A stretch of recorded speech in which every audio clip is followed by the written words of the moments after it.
Welcome. Today, we're delving into chronic inflammatory demyelinating polyneuropathy, or CIDP. This is a rare neurological disorder that affects the peripheral nerves, leading to weakness and sensory problems. Join us as we explore the causes, symptoms, diagnosis, treatment, and more to better understand this complex condition. The exact cause of CIDP remains somewhat of a mystery. However, it's believed to be an autoimmune disorder. This means the body's immune system mistakenly attacks the myelin sheath, the protective covering around nerve fibers. While genetic predisposition may play a role, specific triggers initiating this immune response are often unclear. Infections and certain vaccines have been investigated, but definitive links are rare.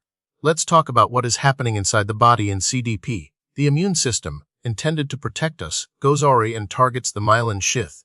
This demyelination disrupts the normal transmission of nerve signals. Imagine electrical wires where the insulation is stripped away. This can lead to slowed or blocked nerve impulses, resulting in muscle weakness, sensory changes like numbness or tingling, and impaired reflexes. Over time, nerve damage can become permanent if left untreated. CIDP is a relatively rare condition. Estimates suggest it affects between 1 and 9 people per 100,000. It can occur at any age, but it's most commonly diagnosed in middle-aged or older adults. Both men and women are affected, although some studies indicate a slightly higher prevalence in men. Because it is rare, it can sometimes take months or years to reach an accurate diagnosis. The symptoms of CIDP can vary from person to person, but they typically develop gradually over weeks or months. The most common symptom is progressive muscle weakness, usually starting in the legs and feet, and potentially ascending to the arms and hands. This weakness can make it difficult to walk, climb stairs, or perform everyday tasks. Other symptoms include numbness, tingling, or burning sensations in the extremities, loss of reflexes, fatigue, and sometimes even pain.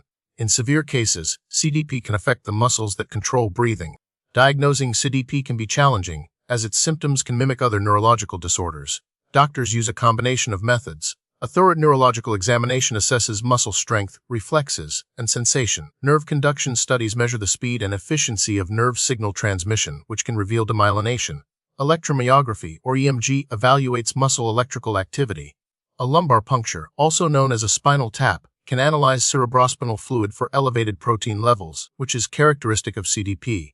In some cases, a nerve biopsy may be performed to examine the nerves under a microscope. While there aren't official subtypes as clearly defined as in some other neurological conditions, CIDP can present with variations. Some individuals may experience primarily motor symptoms, while others have predominantly sensory symptoms. Another variation affects primarily the distal nerves, nerves furthest away from the center of the body, while others have more proximal involvement. Also, atypical forms of CIP, like multifocal acquired demyelinating sensory and motor neuropathy (MDASEMAN) exist. These variations influence treatment approaches. Fortunately, CIDP is often treatable. The main goal of treatment is to suppress the immune system and reduce inflammation, thereby preventing further nerve damage and improving function. First-line treatments include intravenous immunoglobulin, or IVIG plasma exchange, also called plasmapheresis, and corticosteroids such as prednisone. IVIG involves infusing antibodies derived from healthy donors. Plasma exchange removes harmful antibodies from the blood. Corticosteroids suppress the immune system but can have side effects. Other immunosuppressant medications, like azathioprine or methotrexate, may be used for long-term management.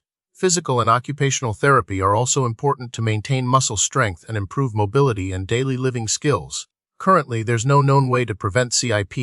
Since the exact cause is unknown, specific preventative measures are difficult to implement.